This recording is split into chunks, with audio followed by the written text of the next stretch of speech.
What's up everyone, my name's PlatinumHowler, coach of your Delta Gligars. Today I am bringing you my week 11 match against Celestial Alchemist, aka Tiff, and her Atlantic Skiddos.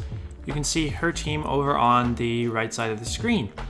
Tiff is somebody that I've very much been looking forward to battling in this season of the NCL, just because I know that she is a fellow Canadian, all the way out on the East Coast from PEI.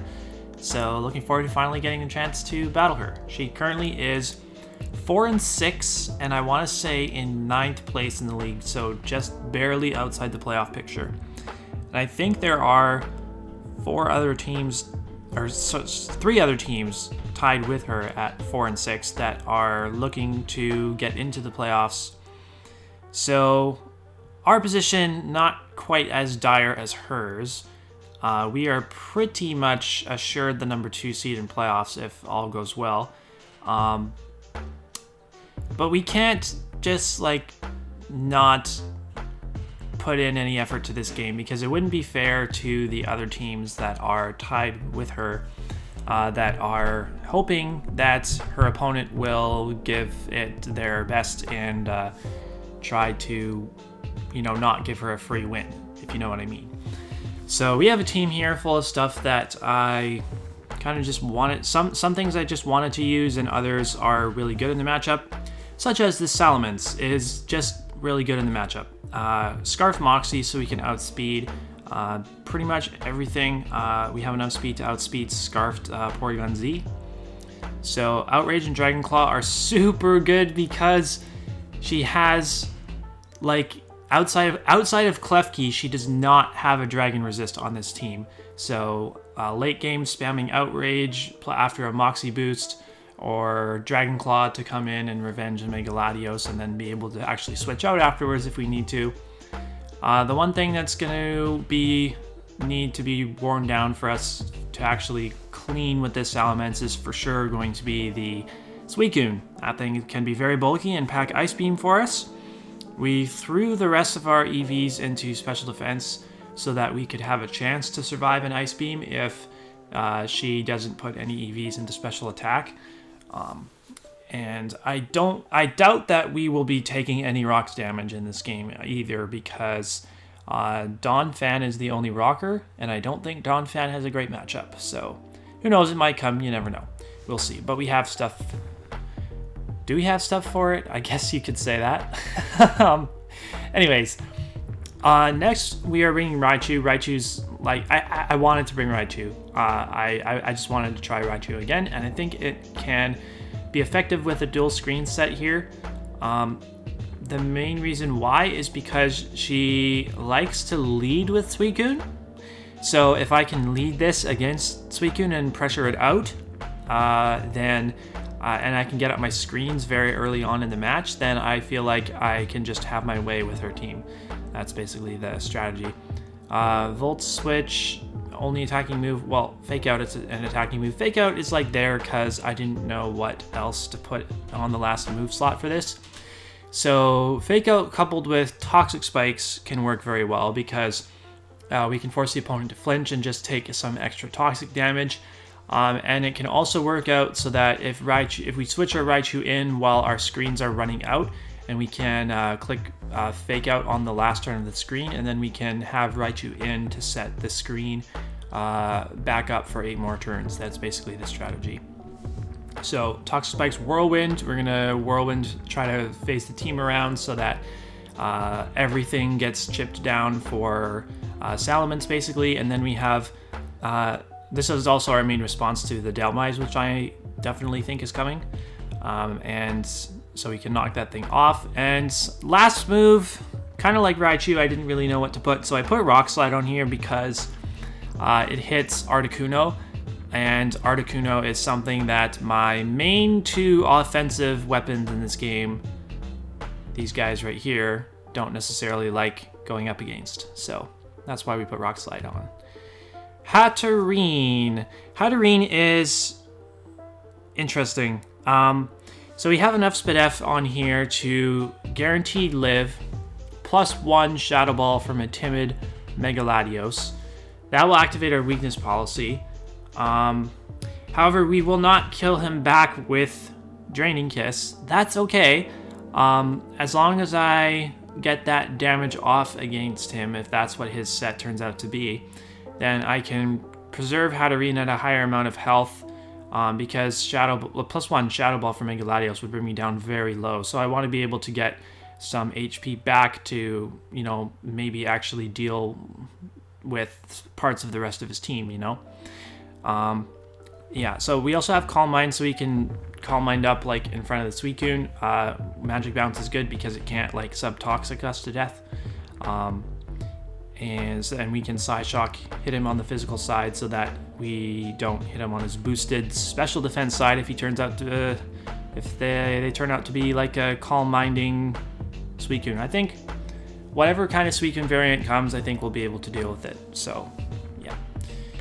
Porygon 2 is very specially defensive so that we can hopefully take on the likes of, this is kind of like a backup check to Mega Latios. We can also take on Porygon Z. This is a decent switch into Porygon Z. We can Thunder Wave those two. I put a speed investment on Porygon 2 so that I would guaranteed outspeed Mega Latios after I paralyzed it with Thunder Wave. So then I can, so like if he's +1, if the Latios is +1 special attack, 2 Draco Meteors would potentially be able to knock me out. Like a +1 Draco Meteor followed by a -1 Draco Meteor might be able to knock me out.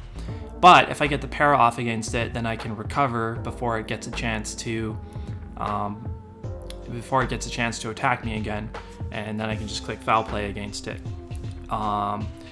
So Thunder Wave is going to be nice for things that won't get poisoned by Toxic Spikes, and it can, if we can slow down the Mega Latios, then this Rillaboom set, which is more of a meme set, quite honestly, could potentially put in some work. So the reason why I'm bringing this is because I thought it would be fun to use Grassy Seed on Rillaboom to boost its own defense so that it would boost the power of Body Press and deal lots of damage to his, excuse me, I keep saying his and him, but that's just like out of habit. But she has an Incineroar that would normally be a good switch into Rillaboom. But if Incineroar is not intimidating us and we can boost our defense stat, then Body Press is still going to be doing lots of damage to it, regardless of Intimidate. Probably, honestly, should be running Drain Punch on this instead of Body Press. But like I said, it's like the fact that Grassy Seed boosts your defense, so it's boosting the power of Body Press instantaneously. That's kind of why I wanted to try it. So if there's any meme set on this team, this would probably be it. But you know, we can get away with one meme in week 11 when we're 8-2 and clinch for playoffs. So hopefully this Rillaboom doesn't fall flat on its face. Hopefully it does something for us in this game. That's going to be the team, and we will see you right back with the battle. Okay, we're back with the battle, looking at Tiff's team. Surprised not to see the Suicune, and also sort of surprised not to see the Dhelmise. Instead, in their place, we see the Donphan and the Klefki. And the fact that I see Donphan kind of throws my plan off a little bit, because I was wanting to lead with Raichu against a presumptive Suicune lead, but Suicune's not here, and now I fear that Donphan may be the lead, and I don't want to be leading Raichu against Donphan. In fact, he has two, or she has, excuse me, I swear I do this every time. She has 2 electric immunities. So Raichu, kind of like, it is not very great at getting momentum. It can set the screens, sure, but I don't know. I don't like having to.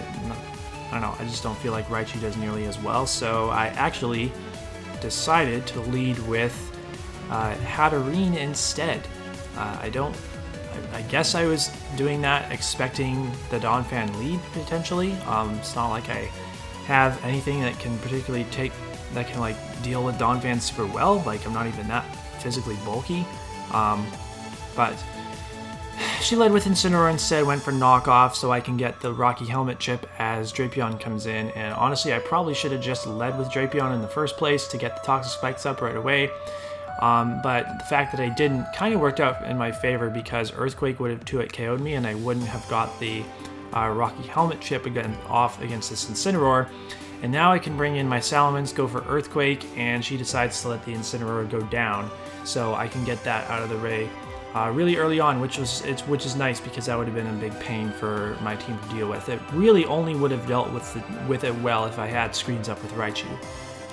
So she gets free switch now into really anything because I'm locked. Well, actually, there's no way for her to know that I'm locked into Earthquake, so she could have gone into anything. But I designed my Hatterene to deal with Mega Latios initially, and then I went into Porygon 2 instead. And I think the reason I did this was because I wanted Hatterene for the Klefki, as weird as that sounds, because I was weakness policy on Hatterene. So I think the fact that I saw Klefki kind of threw me off my game a little bit. So I just went into P2, paralyzed this thing, whittled it down with a couple of tri-attacks, and then got a crit that I totally did not deserve with the foul play. That for sure mattered and knocked out that Latios, so didn't really end up doing much in this game, the Mega Latios. Now the Porygon Z comes in, and I can't quite tell how much, like, what the item is on this. I'm thinking it might be like maybe Silk Scarf or something. I'm not positive, but it's not doing enough to. That actually was a very high roll, 46%, and the last couple did 40%. So I don't think it's Specs, but it might have been Scarf, might have been Silk Scarf or something. I'm not sure, but regardless, even with the paralysis that the Tri-Attack got on this Porygon 2, I'm still going to be able to just sit here and recover while this thing dies to Toxic Spikes. Crappy way of dealing it 1v1, but it's not like I had much else better to switch in, right? So now I am just going to save Porygon 2 because I don't want this thing like setting up spikes all over me while I can't really do much to it. It just goes for the Flash Cannon, and that's going to proc my weakness policy, and because of my special defense investment, I'm not 2-hit KO'd by the Flash Cannon, and I can just click Mystical Fire and Oko the Klefki. And I'm at +2 special attack, so I feel good about staying in against this Donphan. I'll just Draining Kiss, do about half to it, get lots of HP back. Although the Donphan is Rocky Helmet, so that's going to put me in range to die from another Earthquake. So I decided to switch out and preserve differential that I didn't need, and just go into Salamence because I want Salamence to show that it can. Honestly, I probably would have just gone into Salamence anyway after Hatterene went down, so I probably should have let it gone down no matter what, because on the off chance that Donphan wanted to just Ice Shard me, then it could have 2-hit KO'd me and Salamence would have done nothing. So I'm glad that Salamence could do something in this game, and it gets 3 kills. I think it only has 5 kills total on the season. Fun fact, I don't have a single Mon on my team with double-digit kills, and my record is 9-2 plus 28. I've spread the love pretty nicely. So the fact that we got a win here means that we clinch a top 2 seed. There's still a chance that we could get the number 1 seed, but I'm not exactly gunning for it.